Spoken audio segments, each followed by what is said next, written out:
Welcome to Wednesday Walks Together. My name is Mark Long, rector of the parish of St Andrew in Newlands, Cape Town.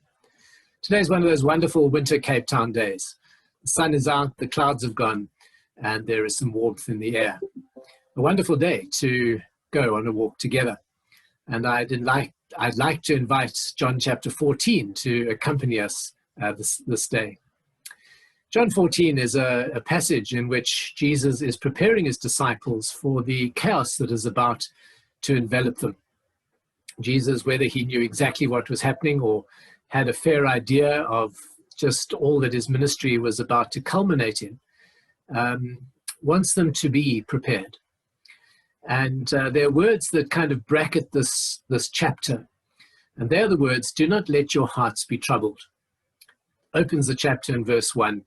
And towards the end in verse 27, it kind of brings a closure to it.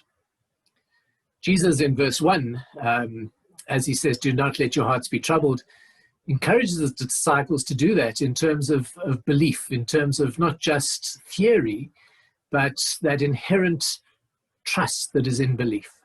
The belief that God is truly part of our lives, not just some vague idea, but a very real part of life's journey. And so Jesus saying, trust in God, trust in me, the one you've come to know, and I reflect God to you, and trust what you've seen and got to know in the relationship that we've shared, the journey, the walk that we've been on together. Thomas and Philip, of course, I love them both, ask the kind of obvious questions. Jesus is saying, "I'm going away, I'm going ahead of you," etc. And Thomas kind of says, just, be clear here. Tell us exactly what you're talking about. We're a bit lost. And Jesus goes on to say, "I am the way, the truth, and the life." I think too often we take that as a kind of very concrete statement about Jesus being the only way to God. But I think Jesus is talking here far more broadly.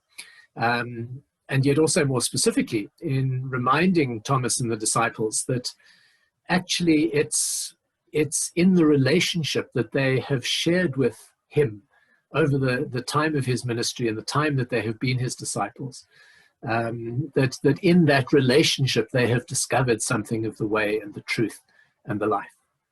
And he encourages them to, I think, reflect, particularly going forward and knowing some of the chaos they're going that's going to envelop them, to reflect on the nature of the relationship they've had with him and how that has opened them up to God, and to see something of the way and the truth and the nature of life in the relationship they've shared with him. Philip asks an additional question, more of a statement, just saying, don't worry about all this coming and going, just show us the Father. And we'll be satisfied. The reality, and I think Jesus knows it, is that had Jesus been able to somehow produce the Father, actually it wouldn't have satisfied the need or the desire that Philip is expressing on behalf of the other disciples here. And that in fact, faith is this journey, it is this walking together. And just in the midst of all of that, really trusting that God is part of our lives. And so interestingly, in verse 27, at the beginning, having said, believe, trust, Jesus, before he says these words, reminds them of the gift of peace and says, "Peace I leave with you, my peace I give to you, and I don't give to you as the world gives." There's something inherently different about the peace that I share with you. And interestingly, peace be with you, of course, in Jesus' time would have just been probably the way everyone greeted each other. It would have demonstrated that there would be nothing to fear in this coming interaction. I'm not here to hurt you. I'm here to share peace with you. And of course, there's so much in our Christian faith that speaks of that sharing, much of it around the Eucharist, the body and blood of Christ, and the depth of relationship, again, that is built in the sharing of bread and wine together. But Jesus, having said, "Do not let your hearts be troubled," goes on to say, "Do not let your hearts be afraid." And I think that that's a very powerful statement. And particularly for us in this time, as we have journeyed through this pandemic, I think there have been times of, for many of us, some quite deep fear, and certainly some very definite anxiety as we've journeyed through lockdown and all that this virus has thrust upon us. And I think on one level, we've been learning not to fear, that actually life goes on and life needs to go on. And we need to hold our anxiety lightly. Having said that, I realize that's not always easy or possible. And certainly I have a kind of inherent anxiety that holds my life. And it's one of the things that I'm constantly having to struggle with. And I'm learning actually to embrace it, that somehow in embracing it, that the anxiety and fear that may emanate from that anxiety is far less fearful and far less controlling. And so part of my question to you is, what are your fears and anxiety as we've shifted into alert level 2, and as we begin to find ways to be more normal about life in the midst of all that we're actually living with?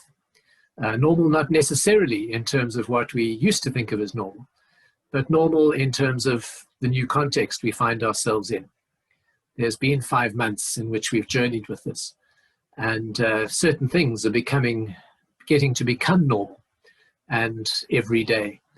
And I think each one of us is just discovering the need to say, how do we take the next step, and what is the next step, and how will it impact on our lives?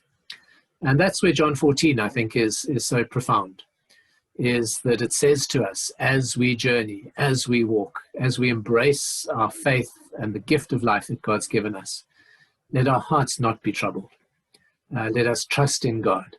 Let us trust in all that Jesus has come to live out in our midst, that we're able to explore through the Gospels and much of Scripture.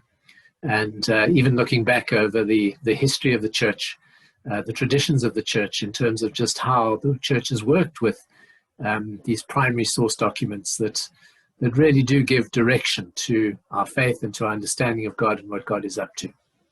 And through it all, just to know that just as God has always been present in our world, that God continues to be, and that if we're willing to make ourselves vulnerable to the purposes of God, that God will go before us, and that there may be nothing, even in the midst of all we face, that there may be nothing to truly fear, because God is present, God is here, God is with us.